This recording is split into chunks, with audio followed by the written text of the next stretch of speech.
All right, Alexander, we need to turn our attention to South Africa and a story that is continuing to unfold, and it deals with Jacob Zuma. Zuma, South Africa's former president, has handed himself over to police. This has been kind of a standoff that has been going on for a while.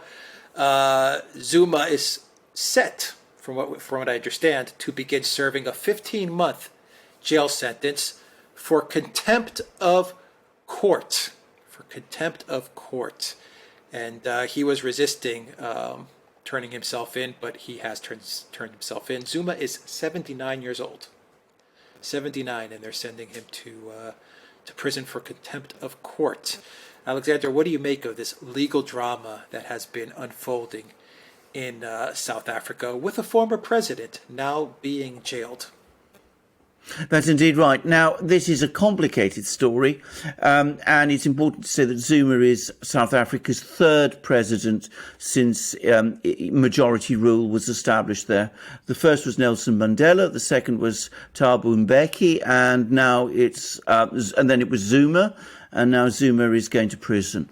Now, there have been widespread stories. In fact, they even began from before he became president, that Zuma was deeply corrupt and that he ran an exceptionally corrupt government in South Africa.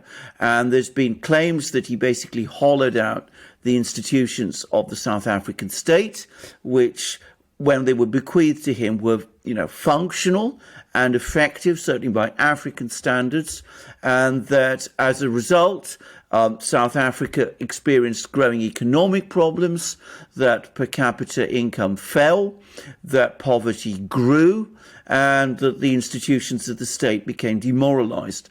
Now, when he eventually had to step down, a commission to investigate all this corruption was set up and was supposed to be looking into this, and Zuma was ordered to come and give evidence to this investigation, and he refused to do so, and that is why the Constitutional Court in South Africa has found him to be in contempt of court, and that is why he is going to prison. Now, it is very remarkable that he prefers to go to prison for contempt of court rather than cooperate with this investigation into corruption. Now, there are two possible explanations.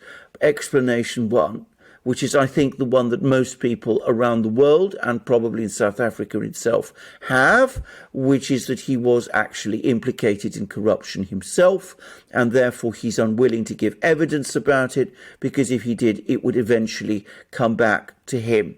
So that's why he's refusing to give this evidence, and he's even prepared to go to prison, albeit for a 15-month sentence, in order to avoid doing so. The other is that this is a political hit organised by his enemies within the ANC. The current president, Cyril Ramaphosa, is said to be antagonistic to Zuma, and that might be the reason behind all of this, and that what we're seeing is theatre, a piece of theatre. Now, I'm going to say two things. Personally, I think the claims of corruption that were made against Zuma are almost certainly, to a great extent, true. I got the distinct impression when he was president that South Africa did indeed become a lot more corrupt and a lot worse governed. The economy wasn't doing well, and problems of crime and disorder did seem to increase greatly across the country.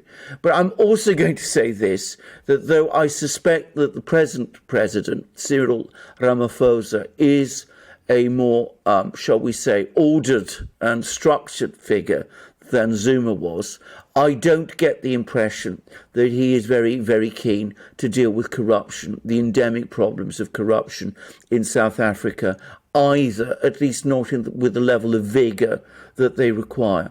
So this is a sign, possibly, that there are parts of the legal system which continue to work actively in order to stop the events happening as we see in South Africa. But we certainly can't assume that this is the beginning of the end of corruption there. Yeah. Zuma, I'm going to read you from the BBC real quick. Zuma was sentenced on the 29th of June for defying an instruction to give evidence at an inquiry into corruption. During his 9 years in power, he has testified only once at an inquiry into what has become known as state capture, meaning the siphoning off of state assets. Businessmen have been accused of conspiring with politicians to influence the decision-making process while he was in office, but Zuma has repeatedly said that he is the victim of a political conspiracy. In a separate legal matter, Zuma pleaded not guilty last month in a corruption trial involving a $5 billion, £3 billion arms deal from the 1990s. The BBC also says that though he was forced out of office by his own party in 2018, the African National Congress, the ANC, retains a loyal body of supporters, especially in his home province of KwaZulu-Natal. So he does have a loyal body of supporters. He is a powerful figure in South Africa, remains a powerful figure. But Alexander, 2 cases, reading from the BBC, of corruption. Yeah. Of course, arms deals, go figure. And Zuma is saying this is a political conspiracy, as you highlighted in your previous statement. Yes, I would say this. This is what makes me a bit sceptical about whether the claim that it is just a political conspiracy is true, in the sense that I would have thought that if it was a political conspiracy, pure and simple, then Zuma's best interests would have been to come out and actually confront all these allegations of corruption which have been made against him head on and give the evidence and discredit them. And the fact that he's refusing to cooperate, to my mind, and there may be lots of things going on which I'm not certain about, but to my mind, that points to the fact that there is probably some truth to these allegations. In fact, I suspect a lot of truth to these allegations. But it's always important to remember, though, that something may be alleged against a political leader. In Zuma's case, systemic corruption, which is true.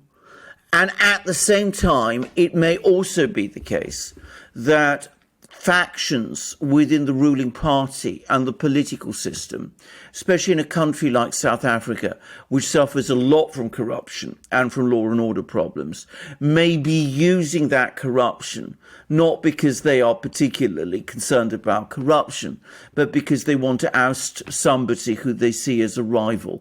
I mean, that does happen in many countries, and I would not be surprised if it's happening in South Africa also. Zuma does retain support in KwaZulu-Natal, as you rightly said. He remains a popular and widely supported figure within South Africa. I'm going to say this, and I hope people, will understand that I'm being realistic here. It is an endemic problem in much of Africa that people, political leaders, in order to consolidate the support behind them of their community, often have to engage or feel they have to engage in actions which frankly are corrupt, because that's the way in which their community benefits from them being leaders. And at the same time, that creates or consolidates within the larger society blocks of people who support corruption and corrupt leaders, because that is the way the system functions. This has been an endemic problem in Africa ever since the end of the colonial empires there, and it's one that Africa has struggled to end and resolve. And unfortunately, it appears to have spread to South Africa, and we see it happening despite the example that was previously given by earlier ANC leaders like Mandela and Mbeki, who most emphatically were not corrupt. All right. I'm going to ask you a question. This may be a sensitive topic for a lot of viewers, but I think you'll be able to handle it well. What happened to South Africa in the past few decades, Alexander? Because here you have a country that, for all intents and purposes, it's got everything. It's got all the natural resources. It's got it all to be a very prosperous nation. It was a BRICS. Remember, not that the BRICS, once upon a time, the BRICS were the BRICS, but now, okay, that word is not thrown around as much. No.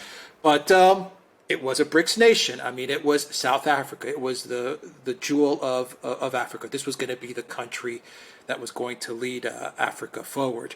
And like I said, it has everything to take Africa, the continent, where it needs to go. South Africa could have been an incredible place, to live, to work, you name it. But the wheels came off, it seems, and corruption is still there. And whether it's Zuma or not, or current presidents or current administrations and future administrations, it appears the corruption is not going to be going away anytime soon. And from what I'm reading, things do seem to be getting worse. It was hit very hard with the coup. A lot of trouble there. So I can imagine on an economic level, it's going to struggle. What happened, or what's happening? How can this be fixed? I mean, we shouldn't just blame the coup, because, of course, these problems are very deep-seated and very, very long-standing. It was hit hard. I'm just saying it was very, very, very hit hard. And it is, in fact, very sad to see the way in which this, country, which had enormous promise and enormous amount of goodwill behind it, began to go wrong, and go wrong very fast, actually. Now, I have to say this. I mean, this has been a consistent pattern across much of Africa, and I think it is related to the extreme weakness of the institutions of power that were left behind by the imperial powers that had ruled Africa for so long. And those structures worked well for the empire, if you like, that imposed them, and for the legacy communities that in places like South Africa controlled them after the empire itself began to recede.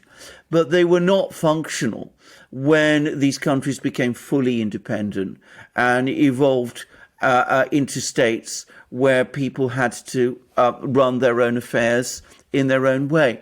And what you've seen right across Africa, not just South Africa, is a deterioration as a result in governments, a growth in corruption, factionalism, and a retreat into community politics. I mean, it happened in Nigeria, it's happened in Zimbabwe, and of course it's happened in South Africa too. And unfortunately, I think it was compounded in the case of South Africa in the unhealthy dominance of one particular party, which is the ANC.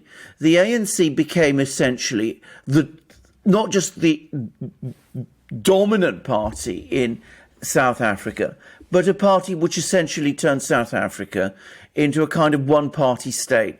Now, it did so within what, to all appearances, was a democratic framework. There are elections in South Africa, and, those elections are not completely token affairs. But the desire by the ANC to maintain control meant, again, that they had to gain support from certain sections of the community. And so they tended to favour those sections, either through government action, overt government action, or by corruption. And that created a corrupt atmosphere at the centre of power within the ruling party. And that gradually began to affect the institutions, which were already weak and not particularly well designed for the country also. So the result is that the pattern that you've seen right across Africa repeated itself in South Africa. Now, that was a tragedy because, again, South Africa, as you rightly say, it's relatively industrialized. It has enormous wealth of natural resources. It is agriculturally potentially extremely rich. There's a large part of the population which is highly educated. Everybody hoped and expected that South Africa would not just be the exception but also the example to the rest of Africa. And it's tragic to see how the problems that we've seen in the rest of Africa have reproduced themselves in South Africa with the results that we have seen. So that instead of South Africa being an example to the rest of Africa, it has become an example of the problems that Africa still has, which it needs to overcome. How is this to be dealt with? Well, I think education has to be an absolutely central thing. I mean, one of the great problems of the colonial systems was that they did not educate populations properly. And with that education, a heightened degree of civic awareness and a observance of the rule of law. Now, there may be one bright light in this story, though I have to be very careful and say that the very fact that a president can be sent to prison and convicted of contempt of court is almost unique in the African experience. That isn't usually how African leaders end up in prison. So the fact that in South Africa the court system is still sufficiently strong to be able to impose that kind of sentence on a former leader is perhaps encouraging, even if that's been done with motivations that perhaps might not bear up to a great deal of examination. The mere fact that the form is being preserved in South Africa of the independence and of the judiciary and the supremacy of law is perhaps a good sign for the country going forward. But anybody who thinks they have a simple solution to the problems of Africa is deluding themselves. I'm afraid, given perhaps the greatness of the problems, it will take a very long time for these problems to sort themselves out. Yeah, contempt of court. I haven't seen many officials in the United States, i.e. Clapper, going to prison for contempt of court. But real quick, Alexander, can you comment on the geopolitics of Africa? Because I'm always left wondering who exactly is South Africa aligned with? I mentioned the BRICS. Obviously, the BRICS you're talking about Brazil, Russia, India, China. But once again, the BRICS is not what the promise used to be of the BRICS anymore. But still, you have that bloc, and then you have the West and Europe and America. Where do you see South Africa in the geopolitics of things? Well, it's a good question. Actually, my own personal view is that ultimately and for the moment, South Africa is more aligned with the United States than it is with the China-Russia bloc. The BRICS, I think, is, as you correctly said, I mean, hardly anybody talks about the BRICS anymore. I mean, it does still exist. It does occasionally have meetings, but we all know that India and Brazil, for example, at the moment are more closely aligned with the United States than they are with China and Russia. So, I mean, the BRICS is essentially dead. I think South Africa basically has dropped out of the BRICS as a meaningful player a long time ago anyway. It's important to remember that Zuma himself had a very, very close relationship with Obama in the US. So that there was always that connection too. And I think that if you're looking at South Africa's overall policy alignments, it is much closer to the US and the West than it is to China and Russia, at least for the time being. Other parts of Africa, it's completely different. In other parts of Africa, China is a major player, but my sense is that it's not a major player to anything like the same sense in South Africa. South Africa tries, I think, to keep on good terms with everybody, but ultimately, I think its ultimate alignments are with the West. Okay, we will leave it there, and we'll continue to follow this story. Guys, go to the Duran shop, 10% off when you use the code Real News. Pick up a long sleeve. We've got 3 different items. A long sleeve shirt that Alexander is wearing. We got a V-neck shirt that I'm wearing, and a hat that I'm wearing. And you also have a mug. So we have Absolutely. I have four, a mug. four items. I have a mug. We're my US mug here today. So there you go. Right. So we've got all kinds of stuff in the Duran shop. 10% off. And look for Alexandra's channel, my channel, and of course the Duran's channel on Locals. We have everything there on Locals, and you can contribute to the Duran community on Locals as well. Link down below. And on Rumble, BitChute, and ODYSEE, and the great new free speech video platform, Super You. You'll find all those links down below. Take care.